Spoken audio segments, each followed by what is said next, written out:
Well, hey, Ellen, how are you? Well, hello, Nat. I am fine. Awesome. And very much looking forward to being here and talking to you. Great. And I am so excited to bring you on board because you are a perfect match for, personally speaking, my spiritual journey.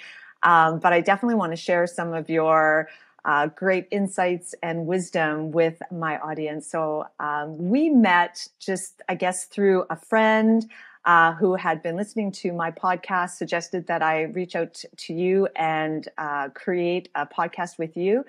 And when we were on our pre-call, I was, wow, I cannot wait to have you on this show because it's very different than the previous podcasts I've done where I'm usually recording with a woman who is, starting her life over, figuring out her what's next. And you, on the other hand, are a woman who, well, I'm going to let you give the better explanation, but you have some British shaman background and just bringing this sort of wisdom and intuition to women who are running their businesses. It's amazing. So I'm going to hand the floor over to you. Give yourself a small little introduction, and then we're going to get into the areas that we're going to cover today.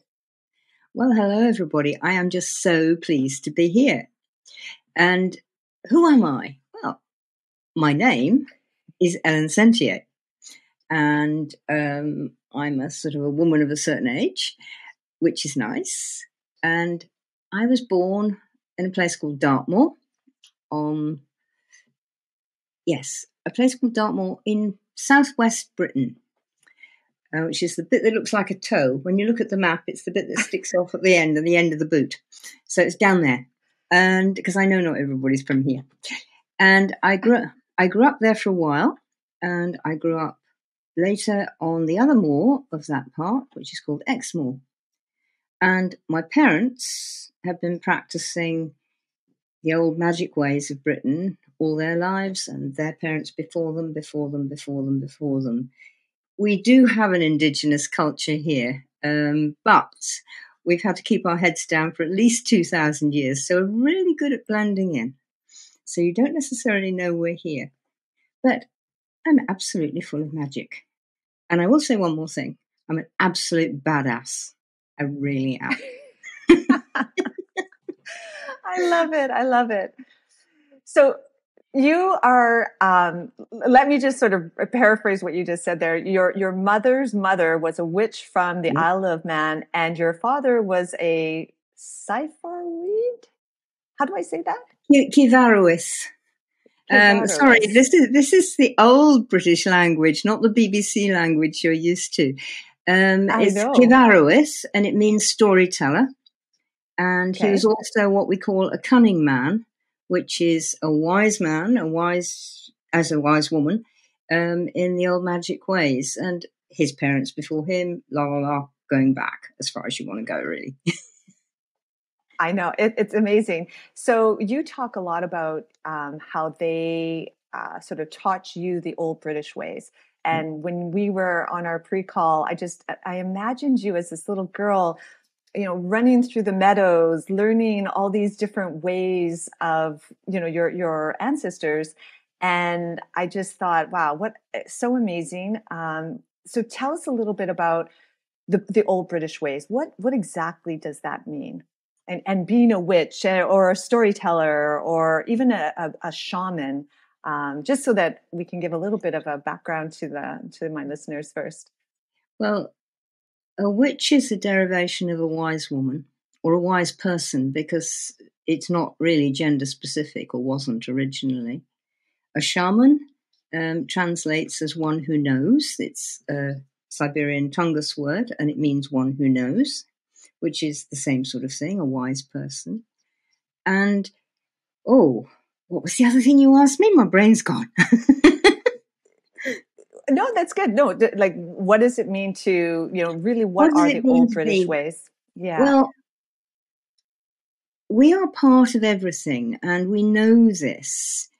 We feel it. We're not separated by the family ways and the family traditions and the way we're brought up and the way we eat, the way we play.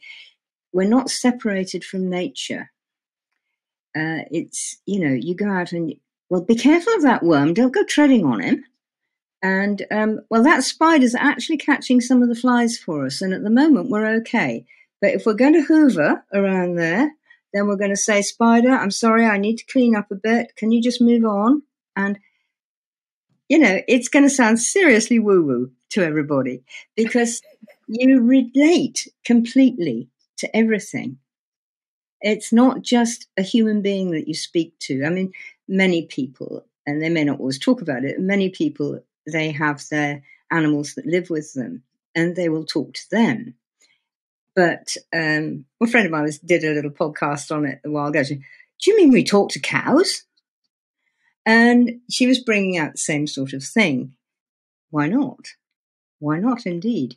We talk to trees. We're getting fairly good at hugging trees now. So we understand that they are sentient beings. Did you know trees have families? Did you know trees can count? No, I did not. Well, even science has now proved this. So this is not just on the woo-woo thing. And they help and support each other. Animals work in families. One of the best family animals is a wolf, which we don't have anymore in our country, unfortunately. Please, can you send some over? We'd like some. And we learn to be a wise woman, a wise person, a witch, a shaman, means you learn from nature around you. I did a little story this morning on Little Live. I was looking out the bedroom window and the sun was just right and the mist was just rising up from the ground, so you've got this almost fairyland look, and beautiful oak tree not far from my window. And she's turning all gold and brown and russet and a little bit of red in there. And there's a little bit of green left too. So she's beautiful colours. And I was looking at her and I thought, oh, wow, you are so gorgeous. And I got this sort of message, I don't know, back, sort of like, yeah, I'm just putting my leaves down.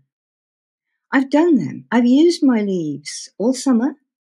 Photosynthesis, making my food, making oxygen for you guys, bringing all the food up and down and the water up and down through my roots, and that my leaves help do that as well. I don't need them anymore now. It's winter. Now my leaf bits can go to sleep and I can go down into my roots and actually grow down there. Now, science will say this is what happens as well. And I was feeling all this from the tree. And she said, look at you. So I said, okay. And she said, you need to put your summer leaves down. You need to go back inside and sort yourself out over the winter so that you can come up fresh again next spring. And I thought, wow, you're right, lady. I need to put all my summer leaves down and let them compost away, let them become something else. All my old stuff, what I call with the clients, it's all the stuff that's past its sell-by date that's in your life, in the composter. That's what she's doing. And I just thought, oh, that really feels good. And it's a Monday morning. It's the beginning of the week. What a way to start your week. So that's a little bit of how it feels. I love it. So the old British ways, I mean, you have been living with this philosophy, this way of thinking for many, many years. In fact, your whole life. Yep. A lot of people who are on spiritual journeys, or maybe who haven't even started a spiritual journey, may find a little bit of what we're talking about today hard to connect with. So I'm going to try my best to unpack a little bit of what your wisdom can bring to our listeners. But I love the old British ways. I love even just the whole fact of what you just talked about there, where, nature lives its seasons. Why aren't we living our seasons? And we could be, I know that a lot of people do use that term. What season are you in? It's this season, that season. And I like that. And I think you just put a really nice reference to that, right? As nature, lives its seasons, we should be also living our seasons as well. So I want to talk about three areas today. You talks all your everything, all of your work, all of your beliefs are really about creating this connection. Yes. So I want to talk about three areas of connection and get some of your insights on there. I know for sure we're going to have to bring you back because I think this is just kind of like a 101, if I can. Well, that would be So lovely. I'd love a it. Yes. 101 podcast. Yeah, exactly. So the three things I wanted to talk about is obviously nature, right? And Mhm. referencing your book, because one thing we didn't say is that you are an author of several books. One in particular that I've had an opportunity to, I won't say that I've delved into it really deep because it does take time, and we've just only met a couple of weeks ago. I have gone through it, and it's the following the deer trods. And I want you to, and it's sort of drawing on the shaman pathways. I want you to explain a lot about that. And then I want to get into using our inner compass to help guide us in our life, in our personal and our professional lives. And then I want to get into dreaming. And your way of thinking is all of those are super connected. And I love that. And what we're going to try to do is break it down a little bit. And then hopefully at the end, it'll give enough food for thought that people can start to make that connection together themselves.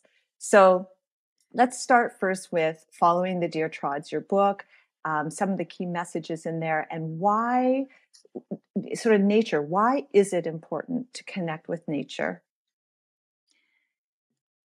The main reason is that we are part of nature, and we can't live separate from something that we are integrally a part of. And physically, we're part of the same thing. The skin on my fingers has grown out of me eating cabbages or roast chicken and things like that. So the cell, because cells change about every 6 or 7 weeks in your skin, so you're continuously recycling. And the old phrase, you are what you eat, in the physical sense, is very true. So we're connecting. You know, part of me was part of a plant. Part of me was part of some fruit or something like that. So we're physically connected. And what's coming out very much more now, and we've got to thank climate change for that, is that, for instance, we can't do without bees. If we do without bees, we won't have any fruit, we won't have any grain, we won't have any vegetables, because they need the bees to pollinate them in order to grow. And they also need lots of flies to do that as well. And we are so part of the natural world. But unfortunately now, and this is relatively recent in human history, I mean, so many of us live in cities or towns, or at least small villages. I don't. I'm one of the few people who actually don't. I don't have any human neighbours for the best part of a mile in any direction. I am surrounded by fields and woods and forests and nature. But most people are not. And I do retreats for clients, and I do teaching and have people here to stay.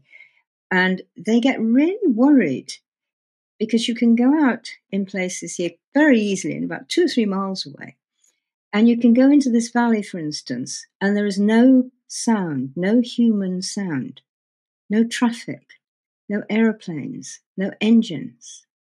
There's birds, and there's water and wind and all this sort of thing. And people who haven't done it before, they go like this. And they're like, Yeah, what's going on? What's around me? Now that's yeah, disconnect. And if you disconnect from something, you fear it. If you fear it, you might well harm it because you're frightened. We all do things when we're frightened, you know, and you can really sort of, I'm very good at this, you really can sort of like hurt something. A lot of people are sort of scared of wasps, for instance. Oh, like this. you're actually a waste of time because the wasp can see you coming. And at wasp sight, you're going, like this. So they get out of the Yeah. way. And if you annoy them too much, they say, blow that, I'm going to sting her. So you need to interact. You need to learn what it is. We worry about water. We worry about fire. America's been one of the places that's had really bad fires, along with Australia. There's been bad fires in Europe this last year. And we worry about this, and we worry about how low the rivers are getting, how we don't have water. And most people don't understand why we don't have these things, why they're in short supply. You get connected and you start working, you start understanding what the tree is doing, that the tree is actually giving out oxygen. We need oxygen to breathe. You can last a few days without water. You can last a few minutes, if you're very lucky, without oxygen. More likely a few seconds.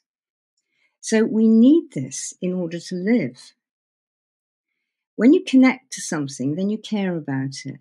You know, you've got your family, Lynette, for instance, and I've got my family, and you love them. Sometimes you probably hate them, but never mind. You love them, basically, Another deep podcast. down. No, of course we don't know. But you do, you care. And so when you connect with something, when you know it, then you care about it. And then you make sure that you're careful with what you do so that you don't do it particular harm. So that's really important. Now, the old ways of any country, of, you know, the old native ways of North and South America, of Europe, of Asia, of Australia, and of here, they all connect to nature. They all work with nature. They all watch trees doing the leaf thing. They watch water. They watch how the snow melts and increases the water, and how the sun evaporates some of the water, so you've got less water in the summer and more water in the winter. They watch all these things and they see them happen. They watch the stars. They watch the weather. And they can turn the weather from the clouds. They don't need the app on their phone. And so you need to get back into that. When you are, then you feel much more complete. You're not frightened. You'll go out. I mean, a lot of people, when they first come here, they get frightened. So I said, go on, walk down the lane in the moonlight. It's lovely. Oh, oh, oh, oh. Look, you might get growled at by a badger or hooted at by an owl, but that's the worst that's going to happen to you, and it's probably friendly. But then they said, go and try it. They, oh, actually, that was nice. And you go from here to here. Mm-hmm. And they really say, oh, I am part of this. It was good. I liked it. Mm-hmm. Once you start that, then you get your fire back, you get your soul back, you get your spirit back. You're full of fun, probably a bit badass, and you're okay. When you're frightened of everything, you're frightened of everything. And it's all like this. Mm-hmm. When you're not frightened, it's like this. So connecting with the things that maybe scare you and connecting with the things that help to keep you alive really helps you learn about your connection with everything else. Mm-hmm. Have I made any sense? Was that really rubbish? No, that was great. And when you were telling that story about, you know, being scared of nature, or just, you know, being a lot more open to any kind of connection, it reminded me of a moment when during COVID, I moved out of my condo and moved into this different place. And it was so different because I had been living in this tower of 80 stories high. I think it was on the 59th floor. So literally I was just kind of in the middle of the clouds most mornings. And when I moved to this townhouse where in the back, it was a ravine and the river ran through, and this big oak tree about I would say 10 feet, 20 feet away. And it was at the end of May when I had moved in there. So it was spring. So imagine spring in the forest as you sort of describe it in nature like that. And even though I was in the middle of the city, I was in this really interesting spot. It was my own little personal forest. It was kind of crazy. And I remember thinking, I've never really connected to nature. And you and I talked about this because in my mind, nature was always about the forest and the trees. And I always thought myself more of an ocean girl. I think now about that and how naive I was. But having said that, this was the first time that I took my shoes off and I walked on this mossy sort of type of grass. And I just walked and I just kind of let it come to me. And I thought, okay, I'm going to really start a connection with nature. And how do I do that? And I'm a big, I practice mindfulness meditation lots. So I did spend quite a bit of time laying on the ground and just watching the trees and the leaves and how the leaves, were talking for sure. And it reminded me of stories of friends who had been on shaman type experiences, indigenous type experiences where they were hugging trees. And I had this opportunity to be in this place for 4 or 5 months. And the best part of that whole time was because of spring, the animals were like really working hard. So I had a mother raccoon in this oak tree, 10 feet away, 20 feet away. And, in 6 weeks, the next thing you know, there were 4 little heads popping up behind this tree or on this branch. It was amazing. But the other thing, the squirrels, the hawks, the blue jays, the cardinals, and this little family of chipmunks that were always like, sometimes I would, be taking phone calls and I'd be outside walking on the bare feet on the moss and really sort of, again, trying this connection. And I remember this little chipmunk, I must have been standing about this far, about 12 inches away from his or her hole. And I remember looking over and I was talking, I'm pretty sure it was my daughter. And I said, oh my God, I've got this chipmunk their little cheeks are full of nuts, staring at me, waiting for me to move from this spot I was. And I literally said to the chipmunk, oh my God, am I standing in your way? And I moved and that thing with the chipmunk went right into the hole. Anyway, I felt, honestly, I kind of joke about it. And I say, oh, I was kind of like Snow White that spring because of all of her animals and living in the forest. But in all seriousness, I think that moment where I realized where nature is everything and it connects you to a place within yourself that allows you the freedom to just believe in yourself and to just almost fill yourself with love and self-care.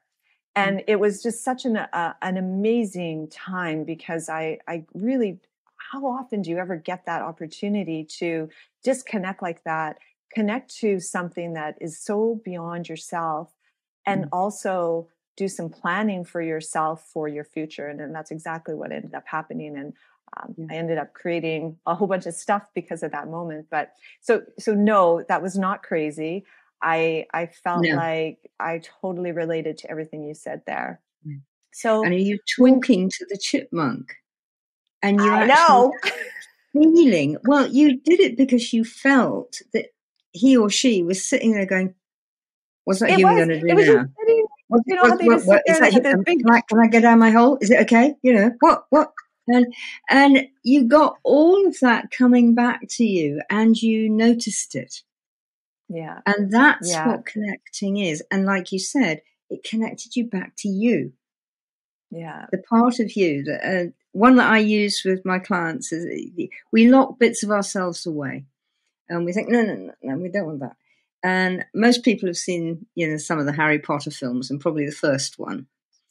And in that, the first time you meet Harry Potter, the poor little soul has been shut in a cupboard under the stairs. Of course, yeah. That's what we do. That's what we do to ourselves, to this wild spirit of ourselves that can connect to chipmunks, that can walk barefoot on mossy ground. And it's like you've got to let the poor little thing out and let it start to take over. And you did that. Yay! Yeah. And actually, in all fairness, when I first moved in there, I was talking with my daughter on the phone video, and she's like, "Mom, let me see." I'm like, "Oh my God, the backyard is amazing." It wasn't even a backyard. There was no fence or anything. It was just like this space. And so I showed her, and she's like, "Oh my God, Mom, you right now need to take your shoes off and go walk on that grass." Well And I done, your thought, daughter. whoa, Yeah. yeah. I mean, she's a whole other. She's pretty beautiful. magical, so she's pretty intuitive. Beautiful. So I listened to her, but yeah. So when I want to go back to something that I said, and when you and I had talked about it before, because I thought, well, nature was always the forest in my mind, right? It was never the ocean, and even though it's super dumb thinking, but it was the way I was thinking. Don't knock yourself down like that. It's fine. Yeah. So what does nature look like? You talked a little bit about that already, but if you had to say, in a sentence or two, what is nature? What does it look like? It looks like everything around you. What's in your garden? What's in your window box? What's in your kitchen? What's in the vegetable drawer of your freezer? What's in the door space in your fridge? What's in there? That's nature. It might be some cheese or some butter, and there'll be some vegetables in the fridge. There might be some other, there'll be other food in there. That's nature. As much as that lovely chipmunk and that fantastic oak tree. When you go to the ocean, I live in a landlocked county here in Britain, which is a little bit sad for me because I love the ocean too. I love the sea. And so I do go and stay with friends who live near the sea. But you go there and the sound of the waves coming in. Whoosh, whoosh. And I mean, what a place to just sit and just be in stillness. And that water goes all the way around the planet and it all connects up together. So it's this wonderful flowing thing. It's like the feeling part of us, the heart part of us, which flows and connects everything. So water is part of it. So we've got the earth, which is like the soil and the roots and all those kind of things. And we've got the water, which we can't live without. And then we've got the air. Well, we can't live without that. We just went round that one. You need air to breathe. And that is full of creatures who live in it, who fly in it. I mean, do you have swifts in America? You may do. I can't remember. But we have this bird called a swift. And it looks it's curved like this, like a scimitar. And the only time they come to land, and they don't land on the ground, is when they nest. They sleep on the wing. They travel on the wing. They live on the wing. And the only time they come to land and sit still on something is when they've got a nest full of eggs or babies. And so a bird that lives in the air continuously, I mean, that's magic. And then you've got all the other birds who do, and they sing. And without the air, they couldn't sing. And then we've got the sunshine, the fire. And if there wasn't a sun, it would be damn cold here. Yeah. And there wouldn't be any life anywhere. If at all. Exactly. Yeah. Exactly. So nature is earth, water, air, and fire. And it comes elements in everything. The fire in your log burner, if you've got one, or your open fire. The fire that's actually firing up your oil-fired stove or kitchen, that's fire that does it. There's the sun, which is fire. And did you know that your guts actually are a form of fire? And that's how you digest your food? Is it there's a sort of chemical process inside. Mm-hmm. So everything is nature. Everything. Yeah. I've got a fly sitting up there. That's nature too. I just hope he doesn't come Yes. visiting down here. Well, it'll be on the podcast. Well, yeah, he's So, obviously wants to. yeah. So so the whole nature, perfect, right? Nature is everything around us. It's the four elements. And when we connect with it, it really does become something quite magical. And I can attest to that for sure. And Yes, you I can. think what it allowed me to do was to get super quiet. And and I talk a lot about this, like with quietness comes your answers. And I kind of want to move into, drawing on our tuition and using our inner compass now to help guide our direction. But I think that, creating this connection with nature and just with your surroundings allows you that opportunity to bring more awareness to what you're absolutely doing. And so for you, I know you did a whole podcast on your inner compass. And I want to talk a little bit about that because, first of all, what is our inner compass really? Like, where does that come from within? It comes from your spirit. And that is always connected to the world around you. Like a magnetic compass is always connected to the earth around it. That's how it works. But we don't have a good education system for things like that anymore. You're not supposed, intuition is woo-woo, and instincts, well, they're just for animals, aren't they? And yet they're absolutely vital. I'm also a psychotherapist. I was trained in the transpersonal and also quite a lot of Jung work. I love Jung, Carl Jung. And one of his premises is what he calls the four functions. And we just did earth, water, air, and fire. And so we've got body, intuition. Scrap that bit. We've got instinct, which is your guts. Okay. We've got your feelings, your heart, your emotions. We've got thinking. Now, that's the one everybody's supposed to use. Got to think of everything. And there's intuition, which is this wafty thing that nobody really knows anything about. But Jung works with them. And when you are trained in that, you help other people to work with them too. So that instead of just using one of our four functions, head, we can use our guts, our feelings, and our intuition as well. And everybody has these things. And the simple one is usually, you've walked into a room or you're just about to walk into a room and something in your stomach goes, don't go in there. And we've all had these. And your head goes, oh, it's fine. It's fine. The good champagne. It's going to be fine. You're going to meet so-and-so. And you go in there and however long you've been in there and you realize that gut was absolutely right. You should not be in there. Everything's going wrong and definitely bad all around you. But you didn't take any notice of it. And then you really feel empathic with somebody. You like when you were working with a chipmunk and like when your daughter said to you, take your shoes off, Mum, take your shoes off. And that's that feeling, that love, that knowing that you have. Oh, well, that's just wishy-washy stuff. Let's get down to proper realistic things. And there's your head. Well, I'm not knocking heads. They're great. I mean, I can't drive a car without my head. I can't do my taxes without my head. I can probably just about manage to open the computer without my head. But we can't do things without our heads. We need them. And then there's the intuition, which is all the stuff that you were talking about just now. And this is when you know. And you absolutely know. You can't explain to anybody why you know, and you don't have any logic past it, but you know it.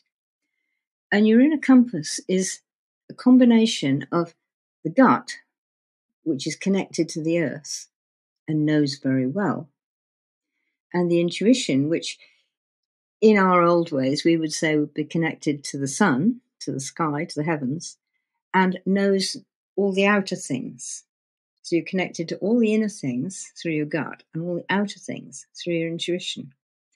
And that gives you this pointer, which is going to go round and round and round. And when it goes, you know, as it does, like when you've got, you know, you're out walking, you've got a compass, so you're using that.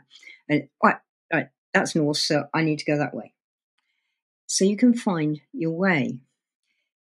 How do you know when it's right, and it's not, you know, you're making it up? Practice. There's a lovely, my husband is a couple of weird things. He's an ex-particle physicist, and he's also a very good musician. And now I'm not going to remember, it's one of the super pianists of the last century. And he lived in America he wasn't, I think he was German or Austrian, I think. But he lived in America for a while. And the story goes that he was walking down the street, and this woman comes up to him and says, "Hey, mister, how'd you get to Carnegie Hall?" And he says, "Practice, lady, practice." And I think it's lovely. I love it. Because it's like you were saying, you know, about getting stillness. The more you do it, the more you know what your feelings are when it's right, and what your feelings are when it's just, I really want this to happen. Yeah. But I know it's not going to, but I really want it to happen. You described okay. I love how I've never heard that way before, where it's a combination of your gut and your, I guess, your environment, I guess. Is that how you describe the intuition? No, I would say it's much bigger than that. Well, I mean, it is your environment in that we're all in the universe. That's part of our environment. But it's much bigger than, it will come to you through the trees, through the clouds, through the birds. Yes, it will come to you through all of that. But you're connected again. You have this connection. It's not just you here, them out there. You're connected to this beyond yourself. And I was thinking, like, how can I apply that to what you were just saying to situations in my life? And I think, you know what, she's right. Like, there is this compass, if you will, which is that intuition part, and then the gut feeling of, is that right or not? And I have a situation in my life right now that's happening, and both my compass and my gut are working in this direction that I ended up making this decision, but I never thought of it that way. And I really like what you just described there. So when do we know, and you started to touch on this a little bit, when do we know our inner compass is right?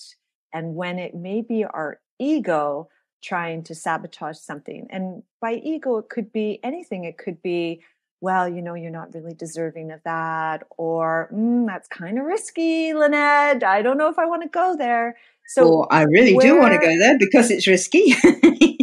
or yeah, because that's the badass in you. Or it's I don't want to have that risk of like, I know even for women, for a lot of people, but especially women in their 50s and older, who that is my target audience, I know that we have lost a lot of confidence. And so what we may feel our inner compass is telling us, and it's right, it could be that lack of confidence, or, oh, it's too late. It's too old. I'm too old. It's too late to start over, or whatever. It's like, how do you know that it's not that gremlin in your mind trying to sabotage it? And then also where you're asking other people for their opinion. Oh, that is the wrong thing to do. Your problem. That is your problem.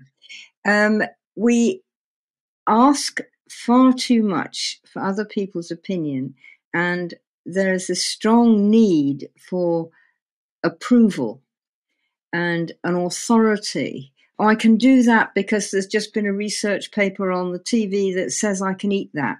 And then next week there's one that says you can't eat that. So, and we so true. We listen to these damn things, and we listen to other people again, I have it with my students, I have it with my clients, and oh, Ellen, I'm not sure whether I should do this or that.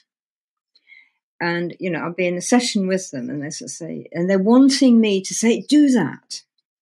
And of course, I won't. I will not say that. So I say, come on then, shut your eyes, back in your gut. And they do. I know you do the meditation practices, you know this. You just sink back in there, and one of them just goes, boom, it's that.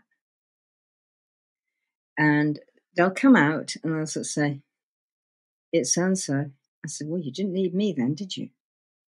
Mm-hmm. And that is the big bit, because that's the practice. They try it. They dare to do it because I'm sitting there holding the space for them. I'm being the supportive cauldron, looking after them there. So they dare to trust that gut. Mm-hmm. And that is what you need, is to trust your gut and take the risk, because it's always going to be a risk. Mm-hmm. It just gets better because you get more used to it and you get better Yeah. at knowing when you're doing it. And say, that's the way I'm going. Yeah. No, And it's great. that's what you do. And it doesn't happen overnight. And, okay, I'm a witch or whatever, but, I don't have a magic wand. I can't go like this, fairy dust You're not all over Harry you and Potter. it'll work. Sorry, it doesn't work like that. Exactly. So we've talked about connecting with nature, getting quiet, going within, Mhm. and then taking those learnings and that ability to get quiet and going within and using your inner compass, which is a combination of both your gut and your sort of environment, that the way that you're thinking or not thinking. Your intuition. Let's give it its name. Yeah, your intuition. Yeah. So now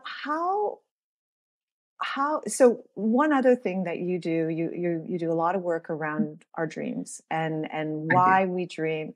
And so I think it's just a really nice segue to go into, okay, well, so I'm getting quiet, I'm getting connected with nature, I'm starting to really trust my intuition that it Yes. will be the right compass that will tell me that it's going to go in the right direction. But then we get into our dreams. And so, over the past couple of months, I've had some very crazy dreams where I literally had a shaman show up in my dream. I do not know where this person was. I don't know who he was. He looked like an elder, and he just had a whole monologue about a particular thing that I was thinking about, this whole inner compass thing. And it really became, I think, my subconscious mind talking to me. And so I guess my first question is, why do we dream? Very simple medical reason is you'd have epilepsy if you didn't. Did you know that? It's Tell me true. more. No, No, tell me more. I don't want to get into that deeply. You can look it up on Google. We need to dream. They don't know all the whys about it because we know very little about our bodies and science and everything else, really. But your body won't function properly if you don't dream. You need to go elsewhere. And it's a little bit like, you go into stillness, you go into silence, and you've got your back against an oak tree, and you're lying down and you're watching the leaves doing the fantastic patterns and dancing that they do. You need to go right out. And this is what sleep and dreaming does. And that's the physical stuff. But our spirit, this is part of connection again. This is, you sort of said it's our environment. And I said, well, the whole universe is our environment. This is your connection to the space that we live in, the solar system, the Milky Way galaxy, and the whole universe all around us. Now, most people don't want to go that far, and I don't blame them because it's huge. and it can be very scary. But you're at least going out into nature in a different way, into the environment. You're going to the spirit side of nature. And yes, there is one. And you can only explain things, some of the things that they find in science, if you can sort of say, well, there's something that we don't know. And this is true. So you're going out into this place. Now, dreams are not just populated by your psyche. Again, Jung was one of the experts on dreams, and he still is. And there are things other than you in your dreams. Now, with your shaman dream, which is fine, sounds good, but one of the things that when I'm teaching people to work with their dreams, and I know you want to go there in a minute, one of the first things you need to do is exactly what you would do if you met a human person. Like I said before, pre-chat, if you met me in the street and you'd never met me before, and I started telling you all this stuff, what would you say to me? And you said, I'd say, should we go for a coffee? Yes. Now, okay, I just want to stop you there for a second, because not a lot of people would do that. They would, if you walked up to me, and very, very true. You asked me, what would I do if I didn't know you and you walked up to me and said, I have some information for you. You're thinking about this one thing, and I don't think you should do it. And here are a few reasons why. I would say, definitely, would you like to go for a coffee? A lot of people would say, crazy lady, get out of my way. Yeah. But which is what they do in their dreams. Exactly. Okay, right. And that's what you do. You dismiss it.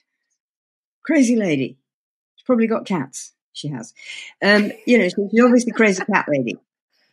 And so they dismiss. The other thing that people do when they're feeling a bit more confident is like, oh yeah, who are you? And when we first meet someone, I mean, you're networking, you're at a party, you're, at your kid's school or whatever. And, oh, who are you? Very few people, unless they've been trained nowadays, will say to the person, like your shaman, who came up to them in the dream, whoa, hang on a minute, who are you? And it's like you're taking, because this is a figure and they're giving you fantastic advice, you give away your power, you give away your authority to them. And everybody does it. Well, not everybody, but a lot of people do it. Oh, it must be because the dream said this. Did you question it? Did you say, one of the ways I teach them is sort of say, well, are they telling you to go down the shop for a tin of striped paint? What would you do if I say, go down the shop, Lynette, for a tin of striped paint? You say, really? I would be, I would be actually looking for the deeper message there. Really, like that's how I think, though. But a lot of people would be thinking, okay, yeah, Ellen, nice meeting you. I gotta go. Yeah, but I mean, go somewhere in between that. So you go, really? Are you having me on? Mm-hmm. You having a laugh? Yeah, right. And since I probably would be, I would say, yeah, actually. And then you say, look, who are you? And I say, well, I'm Ellen, and I really feel I want to talk to you. And you go, oh, yeah, why is that?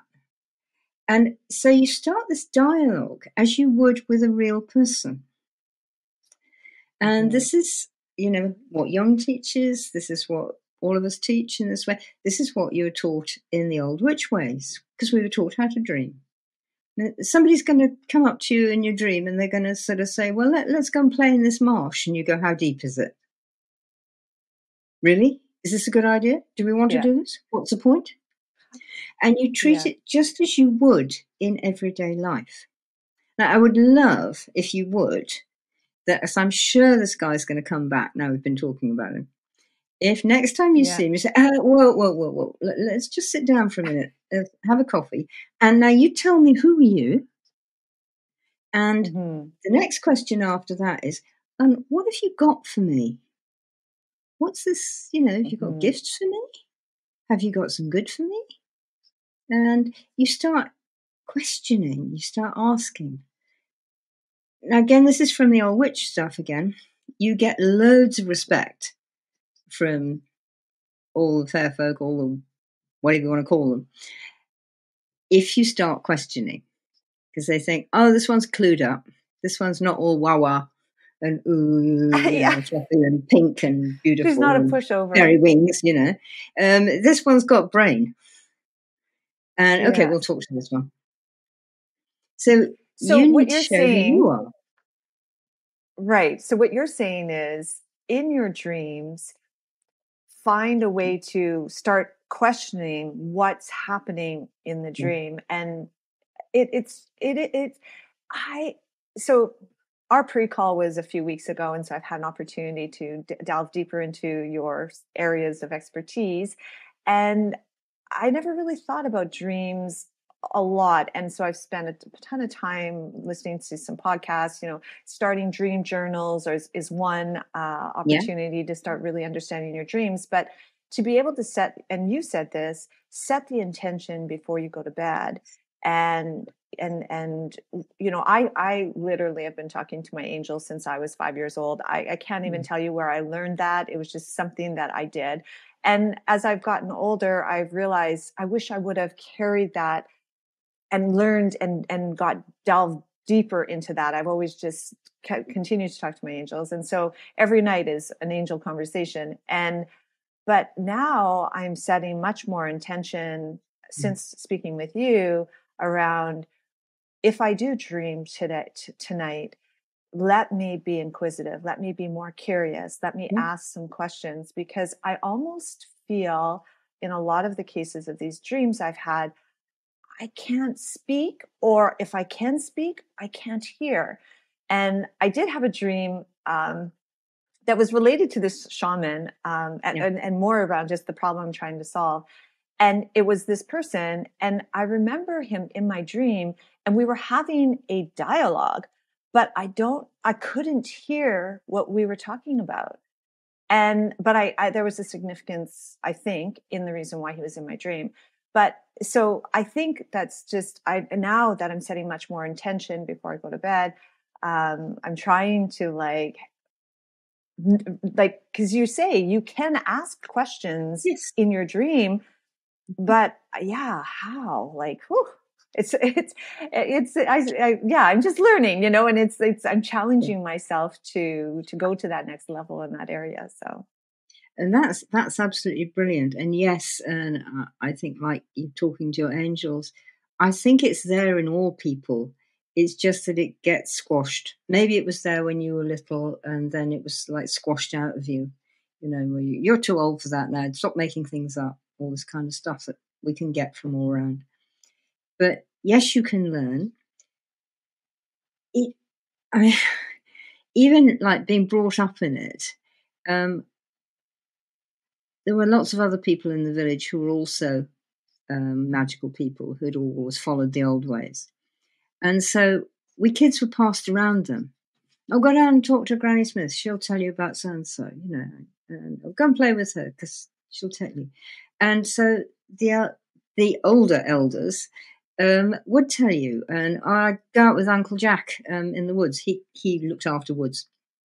And so he would tell me about trees, and he would tell me about how they talk to each other. And I would say, oh, I had this dream about this oak tree. Oh, tell me about it then. And well, did you ask the oak tree about so-and-so? Oh, no, I forgot. And so you were with someone who is helping you. Get someone to help you, Lynette, who knows Mm-hmm. how to do this. And it Mm-hmm. won't take very long before you'll have it. But Mm-hmm. it's just like you don't necessarily know what to think of or how to do. I was in this situation, I felt I couldn't hear. So try this, try that, try the other thing. And you will, the person you're with will be able to offer you a way which goes, oh, yeah, I feel I can do that. There's your compass Mm-hmm. again. When something goes, bing, that's my way. Yeah. And so it's good to have someone with you. It isn't so easy to learn it from a book, and it's certainly not so easy just to try and, in a sense, almost muddle it through on your own. So get some help with somebody. You can Yeah. re-enter a dream while you're awake, which you'll find in Follow the Deer Trogs. Yeah. And there is, you can read that and have a go with that. But again, you may need somebody to help you Mm-hmm. and actually take you through it. And because once you've done it, then it's what we call in your bones. So it's Mm-hmm. not, you're not thinking about how to do it. You've got it. Your body's got it. Your spirit's got it. Your guts have got it. Your intuition's got it. Making Mm-hmm. sense? Absolutely. And it just kind of makes me think like our whole conversation, the past hour that we've been chatting, you know, I guess my final question for you is, how do we take nature, our inner compass and our dreams, and bring that all together and apply it to the different aspects of our life? Keep remembering that you're not alone. The trees are with you. The grass is with you. The chipmunk is with you. Mm-hmm. And you can go back even though you're not in the same place anymore and that chipmunk isn't around, but that chipmunk can remember you. Have you heard of a thing called quantum entanglement? No. No, okay. It's high super physics. I've had it with the cornflakes because of husband for the past Yeah. God knows how long. But it's a thing which they're now using in artificial intelligence in computers and in a lot of cyber work and things like that, where the state of this thing changes at exactly, perfectly the same moment as this thing. So they both do that, they both do that. And they've proved this scientifically. Now, that's like telepathy, Mm-hmm. yeah? And Yeah. you're thinking it and the other person's thinking it, and boom, it's happening. Mm-hmm. So that's where you need to go, and we all can go there. But did you ever ride a bicycle? Yes. Yeah. Yeah. And when you first started, you kept falling off, didn't you? Of course. Yeah. Few scars to show And from that. Yes. then all of a sudden, you got what balance was about. And you stayed up for at least 5 yards down the road. And then you fell off again. But it was the next step, the next step, the next step. And eventually you could ride miles on the bike and it was fine. Probably stand on the pedals, stand on the seat, do handstands, whatever you do. But it's like that. And you're going to get that by practicing it and really get someone to say, can I have a couple of sessions and take me through this? Mm-hmm. Let's do it. Oh, right, I've got it now. Yeah. So you're going to use that once you've learned it. So you're going to go to bed, you've got, should I take this job or shouldn't I? I've just had a client who's had this problem. Yeah. And take it to bed. Set your intention. Like, I want to know. So give me some kind of, Steven Spielberg in the sky or whatever. Give me some kind of sign that is really going to get through to my sick brain that I should go this way or I shouldn't. Mm-hmm. And maybe the same night, it might take you 2 or 3 nights, you'll get your answer. Should I borrow this money to expand the business or not? Mm-hmm. Should I move offices? Should I do all work from home? Is this person the right person to come and join the team? And you can use all of this for that. Yeah. And sometimes you don't even need to take it to bed. You can just go out to your oak tree at the back, which you had, and sort of just put your hand on an oak tree. Just show me. Mm-hmm. And it sounds really woo-woo, but I know loads of people who do it. I have taught stockbrokers and civil servants and military people, and they all do it. Absolutely. So you use it like that. I love it. You're not alone. There's all this gang No, around you. exactly. Exactly. Ellen, that was amazing. I loved every moment of this conversation. I just want to thank you so much for joining me today. And I definitely want to bring you back because I would definitely want to get a little bit deeper in our next conversation. But in the meantime, thank you for joining me. And I will put all of your contact information in the show notes. And again, thank you so much. And thank you so much. It's been lovely talking to you. I really enjoy it, Lynette. Awesome. Thank you.